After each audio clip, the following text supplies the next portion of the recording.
Welcome again students. Good morning to all of you. Today we will start +1 physics. +1 physics में हम coordinate system करने जा रहे हैं। कोऑर्डिनेट सिस्टम क्या होता है कि अगर हमारे पास तीन म्यूचुअली परपेंडिकुलर एक्सेस हैं, ये तीन म्यूचुअली परपेंडिकुलर एक्सेस हैं और वो एक दूसरे के साथ इंटरसेक्ट कर रही हैं, तो जो सिस्टम बनेगा वो कोऑर्डिनेट सिस्टम बनेगा। कि कोऑर्डिनेट सिस्टम क्या हुआ कि when three perpendicular axes mutually perpendicular axes intersect each other at a point says origin, then a system is called coordinate system. कि तीन एक्सेस होती हैं, अगर स्पेस की भी बात की जाए तो तीन एक्सेस सबसे ज़्यादा जो हैं वो हमारी तीन एक्सेस हैं, एक्स एक्सेस, वाई एक्सेस और जेड एक्सेस। और अगर ये तीनों की तीनों एक दूसरे से क्या है, म्यूचुअली परपेंडिकुलर है और वो एक दूसरे को इंटरसेक्ट कर रही हैं किसी पॉइंट ओ के ऊपर, और उस पॉइंट ओ को बोलें हम ओरिजिन, तो सारा सिस्टम जो बनेगा वो कोऑर्डिनेट सिस्टम बनेगा। तो कोऑर्डिनेट सिस्टम में हम क्या लिखेंगे? It is the type of system when three mutually perpendicular axes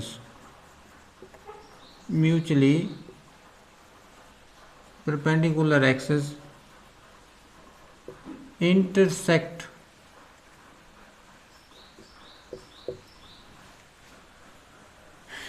each other. It is the type of system when three mutually perpendicular axes intersect each other at a point called origin, then system so formed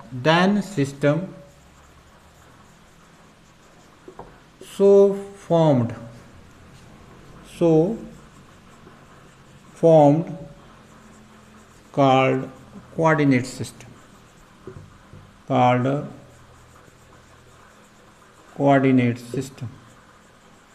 तो इस प्रकार का जो system होगा वो क्या होगा? Coordinate system होगा। तो कोऑर्डिनेट सिस्टम हमारे पास जब तीन म्यूचुअली परपेंडिकुलर एक्सेस एक दूसरे को इंटरसेक्ट करें किसी कॉमन पॉइंट के ऊपर, और वो कॉमन पॉइंट ओरिजिन हो, जहाँ say that is the reference point, जहाँ से सारी डिस्टेंसेस मापी जाती हैं, तो ये जो सिस्टम बनेगा वो कोऑर्डिनेट सिस्टम बनेगा। अब हम यहाँ पर नेक्स्ट इज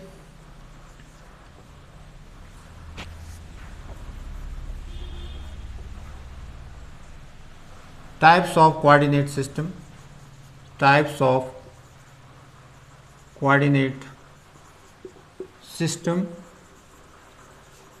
अब कोऑर्डिनेट सिस्टम की टाइप्स पढ़ रहे हैं। फर्स्ट इज बाइन डायमेंशनल। तीन प्रकार की टाइप्स हैं। देयर आर थ्री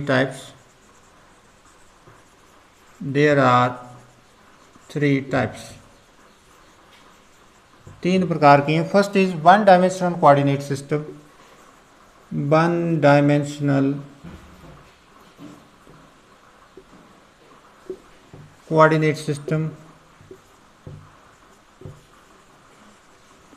तो वन डायमेंशनल कोऑर्डिनेट सिस्टम क्या है कि जिसमें एक ही एक्सेस ली जाए। एक coordinate system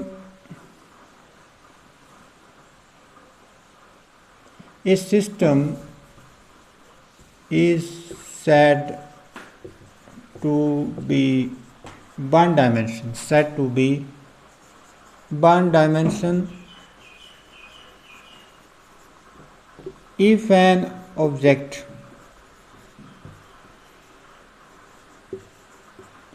if an object moves along a straight line,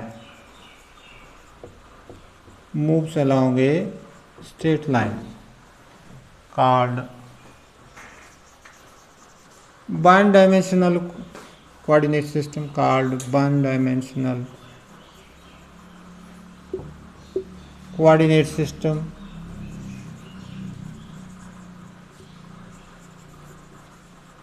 उसे क्या कहेंगे? One dimensional coordinate system. अब उसके बाद है two dimensional coordinate system. Two dimensional coordinate system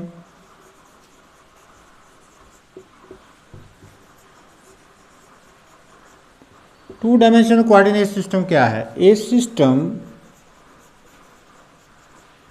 is said to be two-dimensional coordinate system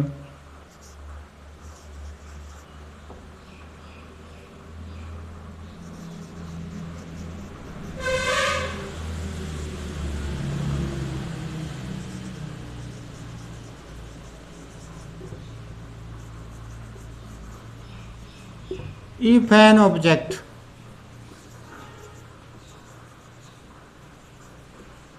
moves in a plane, अगर वो कहाँ मूव कर रहा है? प्लेन में मूव कर रहा है, called two dimensional coordinate system.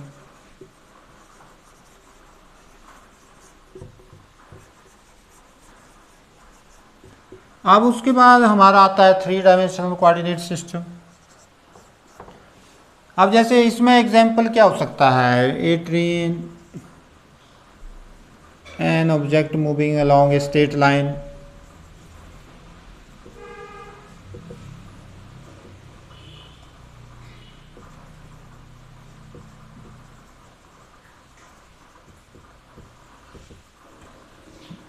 N object moves along a straight line. और इसमें क्या हो सकता है?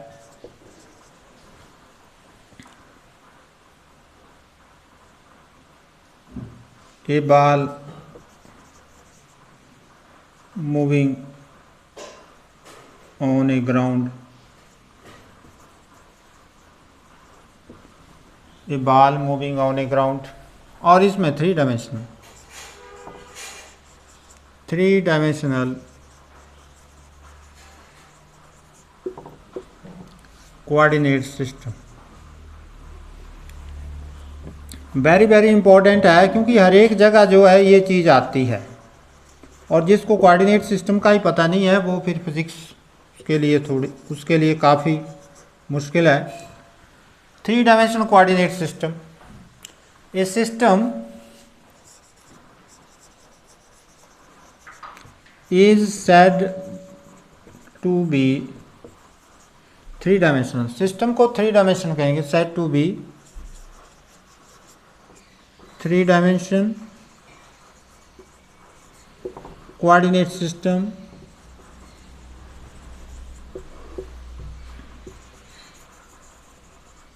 if an object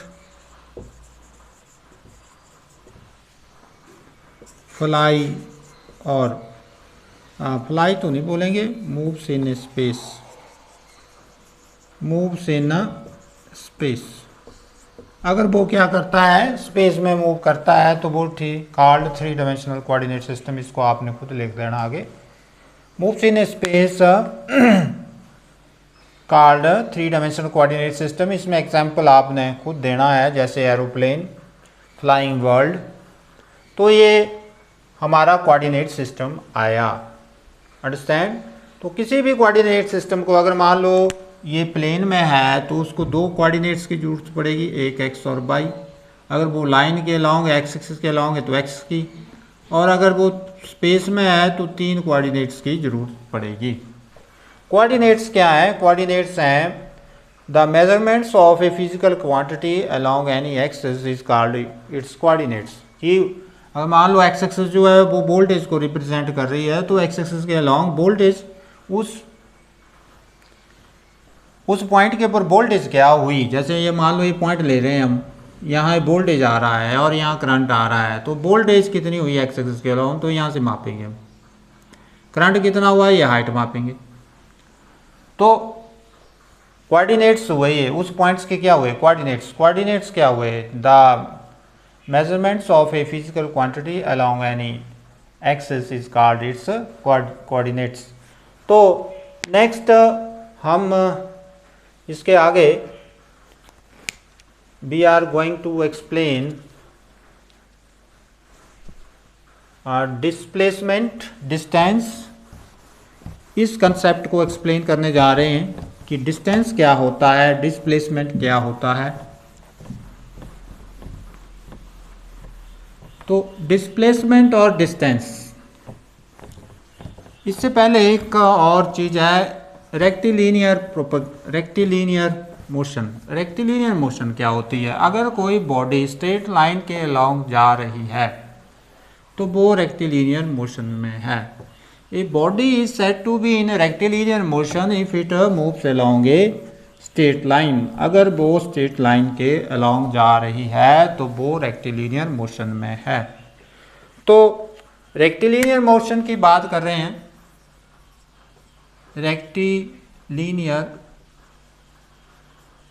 rectilinear motion, A motion is said to be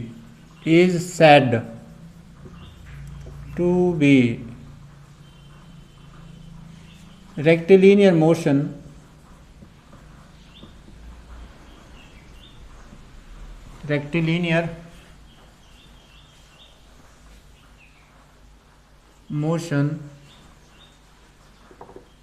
if an object is moves along a straight line,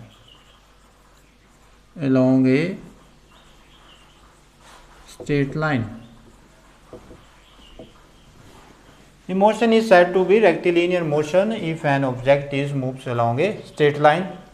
तो ये rectilinear motion हुई। अब हमारा कंसेप्ट चला हुआ है नेक्स्ट, डिस्टेंस क्या है। डिस्टेंस है, अगर मान लो हम ए पॉइंट से जा रहे हैं और बी पॉइंट पे पहुंचना है और हम ऐसे ऐसे पाथ को फॉलो कर रहे हैं, ऐसे ऐसे ऐसे ऐसे ऐसे, और यहाँ पर पहुंच गए, तो ये एक्चुअल पाथ हुआ है,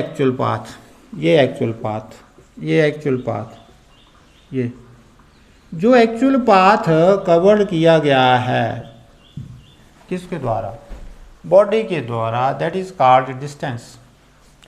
तो the actual path covered by A body is called distance. तो शॉर्ट फॉर्म में द एक्चुअल पाथ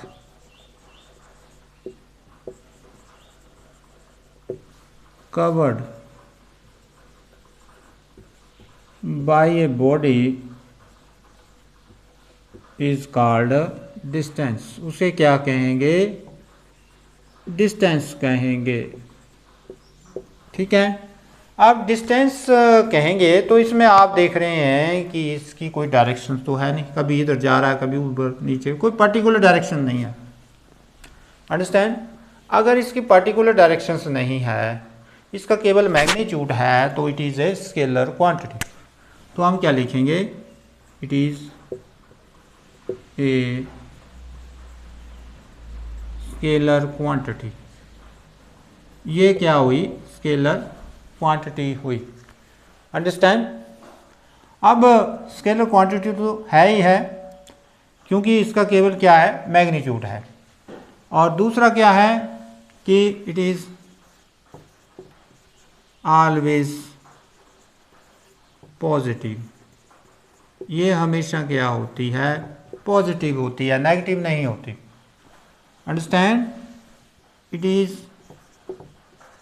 मेजर्ड, ये मापी जाती है in SI it is measured in SI in a metre, metre में इसको मापते हैं और डायमेंशन इसके क्या है, कैपिटल L। तो ये डिस्टेंस हुआ। डिस्टेंस क्या है? Distance is the actual path covered by A body is called distance. अब हम बात करेंगे डिस्प्लेसमेंट की, कि डिस्प्लेसमेंट क्या है। डिस्प्लेसमेंट, अब देखो, डिस्प्लेसमेंट है shortest distance between two points. Shortest distance, छोटी सी छोटी डिस्टेंस किसके बीच में? पॉइंट A और B के बीच में। The shortest distance between two points is called displacement. So this is but displacement and this is but distance. ये distance हुई। तो डिस्प्लेसमेंट क्या हुआ? द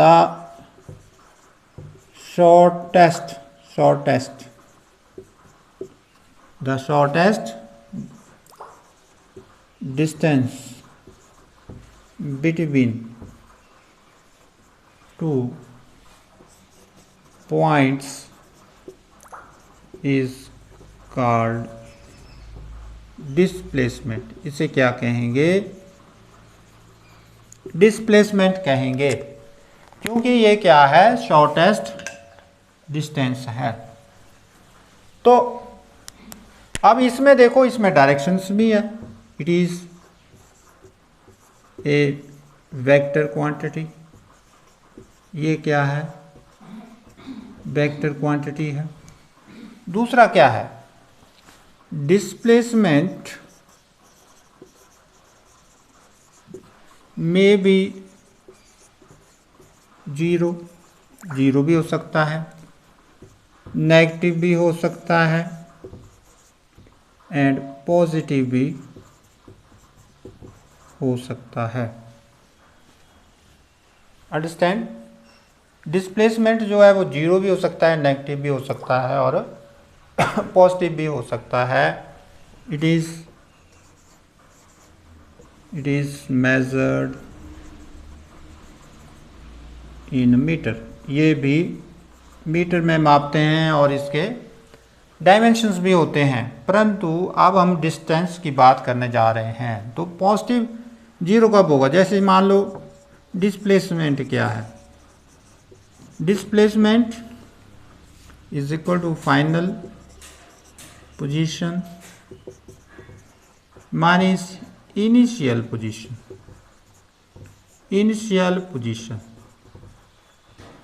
आप देखो, सारी की सारी डिस्टेंसेस जो हैं वो रेफरेंस पॉइंट लेते हैं। हम कोई रेफरेंस पॉइंट ले रहे हैं जहाँ से हम इसको क्या कर रहे हैं? माप रहे हैं।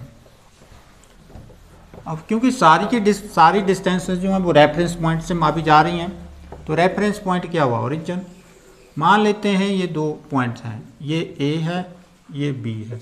अंडरस्टैंड? तो A B के बीच में हमने डिस्टेंस निकालनी है। तो अगर XI ये इनिशियल पोजीशन हुई और XF जो है फाइनल पोजीशन हुई, और डिस्टेंस डेल X, डिस्प्लेसमेंट जो है वो डेल X है। तो डेल X किसके बराबर हुआ? डेल X हुआ XF final position minus initial position. Understand?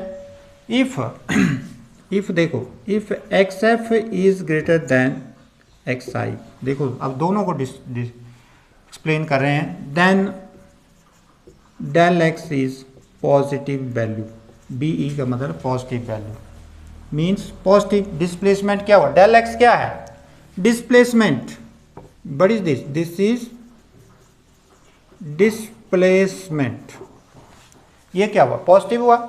और अगर हम बात करें सेकंड केस में, केस नंबर 2 में, तो 2 में अगर हम XI को बड़ा ले लें या XI को XF के बराबर रख दें, XI is equal to XF, then del X क्या हुआ, डेल एक्स हो गया 0, means 0 displacement.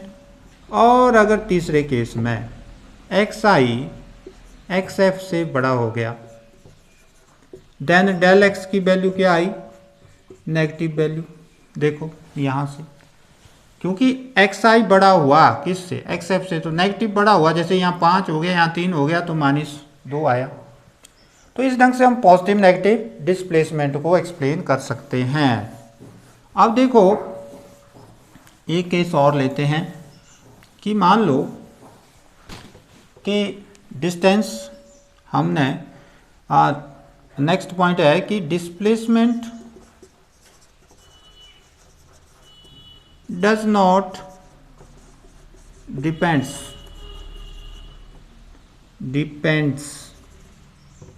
Upon the choice of origin की चॉइस के ऊपर डिपेंड नहीं करता। अब देखो कैसे, कि मान लो ये पॉइंट ए है, ये पॉइंट बी है, एक ओरिजिन इसका ये ले लिया, एक इसका ये ओरिजिन ले लिया। अब डिस्टेंस तो इनके बीच में क्या है, अब मान लेते हैं 5 मीटर डिस्टेंस है किसके बीच में, यहाँ से, ठीक है।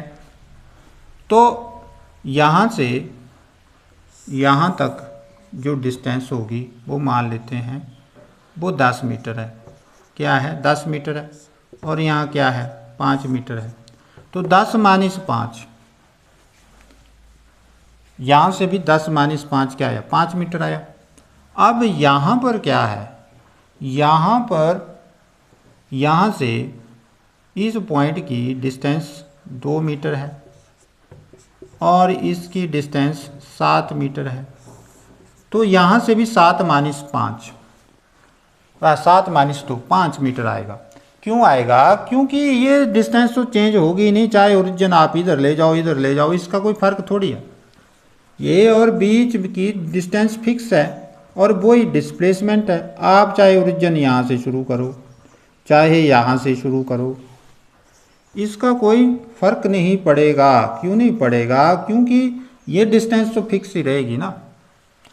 ये चेंज कौन सी होगी, ये इनिशियल और फाइनल पोजीशन चेंज होंगी, अंडरस्टैंड। परंतु जो उनके बीच में जो गैप है फाइनल और इनिशियल के बीच में, वो 5 मीटर ही रहेगा, अंडरस्टैंड। अगर हम ये कह सकते हैं कि जोड़ियम्ब और मेरे के बीच में डिस्टेंस है 4 किलोमीटर की। अब हम उसको मापने शुरू करें, उसकी इनिशियल पोजीशन चाहे हम जोली देवी से मापें चाहे उसको हम दांदड़ू से मापें, तो जोड़ियम्ब और मेरे के बीच में डिस्टेंस तो 4 किलोमीटर ही रहेगी।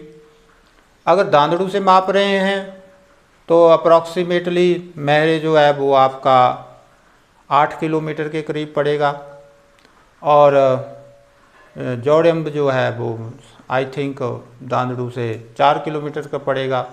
तो 8 और में से 4 कम किए तो भी 4 ही रह रहा है वो, क्योंकि फाइनल माइनस इनिशियल। और उसी चीज़ को अगर हम जोली देवी से मापें तो जोली देवी से जो मेरे है वो आई थिंक 6 किलोमीटर है और जोड़ियम्ब जो है 2 किलोमीटर है। तो 6 - 2 तो भी वो 4 ही रहा, अंडरस्टैंड। तो चॉइस ऑफ ओरिजिन के ऊपर डिस्प्लेसमेंट डिपेंड नहीं करता, अंडरस्टैंड। अब दूसरा इसका एक पॉइंट्स और है कि हमारा जो डिस्प्लेसमेंट है, अगर हम कोई बॉडी स्ट्रेट लाइन जा रही है, जैसे ये बॉडी स्ट्रेट लाइन जा रही है, अंडरस्टैंड, तो उस केस में जो डिस्प्लेसमेंट है वो डिस्टेंस के बराबर होगा। डिस्प्लेसमेंट किसके बराबर होगा, डिस्टेंस के बराबर। अगर उसकी डायरेक्शन चेंज नहीं होती, अगर वो वापस नहीं आता है, अगर वो आगे सीधा जा रहा है, तो इस केस में हम बोलेंगे displacement is equal to distance if body is moving along a straight line, moving along a straight line. Do not change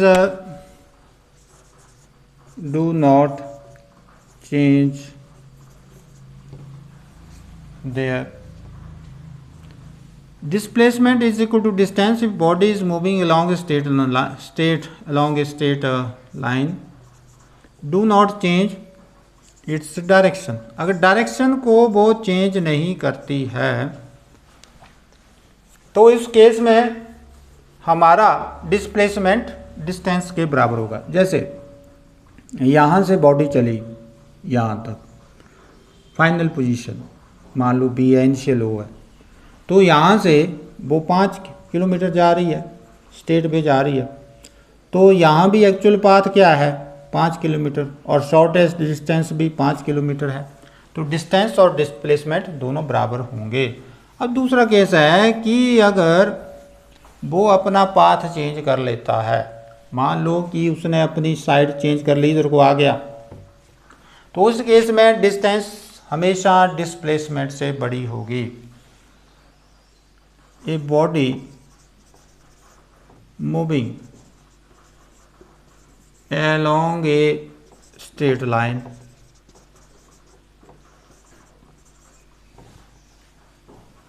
change its final direction.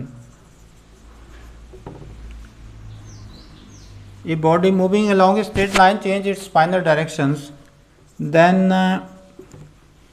distance is always greater than किससे greater than बड़ी होगी, greater than displacement से बड़ी होगी। अब देखो कैसे, जैसे ये बॉडी चलेगी आगे चलेगी और ये वापस फिर पॉइंट बी के ऊपर सी के ऊपर आ गई, तो यहाँ डिस्टेंस क्या हुआ, डिस्टेंस हुआ एक्चुअल पाथ कवर्ड, तो यहाँ से यहाँ गया, तो 5 किलोमीटर ये 2 किलोमीटर मान लो, तो 7 किलोमीटर उसने डिस्टेंस कवर की। और डिस्प्लेसमेंट देखो, final position and initial position, तो फाइनल पोजीशन इसकी ये है, तो ये कितनी हुई, ये तो 3 किलोमीटर हुई और इनिशियल तो 0 है, तो 3 किलोमीटर उसकी डिस्प्लेसमेंट हुई। आप ऐसे भी देख सकते हैं कि मान लो ये बॉडी चली हुई है और ऐसे ऐसे घूम के आती है तो यहाँ पहुँच जाती है, तो इसका डिस्प्लेसमेंट 0 हो गया, क्योंकि final position and initial position तो वो ही होगी, परंतु डिस्टेंस इसका कितनी कवर की इसने, बहुत ज़्यादा। तो इस ढंग से डिस्प्लेसमेंट और डिस्टेंस के बीच में ये डिफरेंस आ रहा है। आपने इसका टेबल बना के इसके बीच में जितने भी डिफरेंसेस आ रहे हैं वो आप इसको लिख सकते हैं। इसमें कई बार जो है डिस्टेंस, क्योंकि ये कंसेप्ट बहुत ही इम्पॉर्टेंट है, क्योंकि जिसको डिस्प्लेसमेंट और डिस्टेंस का पता नहीं है वो स्पीड को नहीं समझ सकता, वेलोसिटी को नहीं समझ सकता, एक्सेलरेशन को नहीं समझ सकता, और साथ में एवरेज स्पीड है, इंस्टेंटेनियस वेलोसिटी, इन सारे कंसेप्ट्स को नहीं समझ सकता। तो इसलिए डिस्टेंस और डिस्प्लेसमेंट में डिफरेंसेस लिखने जा रहे हैं हम लोग।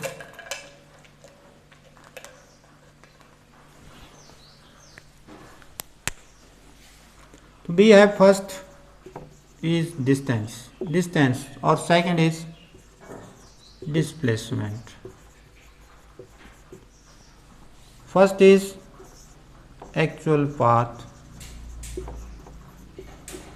covered by a body called distance. Second here is shortest distance between 2 points called displacement.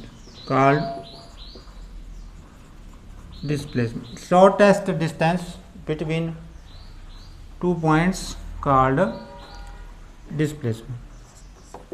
it is scalar quantity,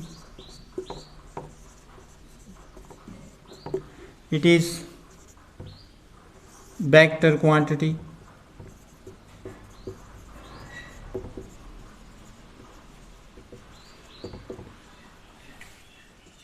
it is always positive, ये क्या है पॉजिटिव, ये क्या है it may be zero, it may be zero, positive common negative, ये positive भी हो सकती है और नेगेटिव भी हो सकता है डिस्प्लेसमेंट। और ये क्या है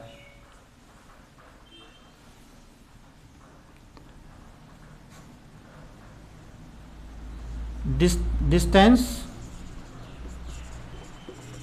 is always greater than equal to magnitude of displacement।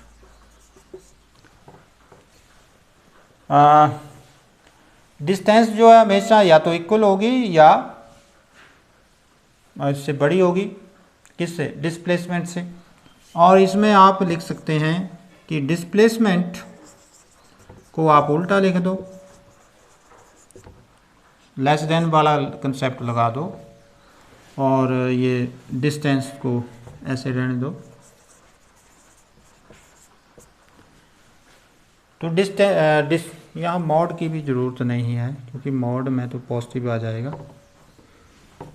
Displacement, तो displacement less than equal to distance, displacement जो है डिस्टेंस से कम होगा या इक्वल होगा, परंतु डिस्टेंस से ज़्यादा नहीं हो सकता। अंडरस्टैंड। और ये यहाँ पर अगर बात करें SI यूनिट मीटर, यहाँ भी SI unit metre.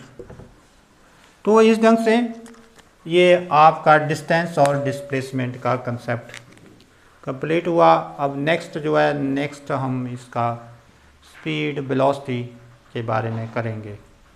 Thanks, have a nice day.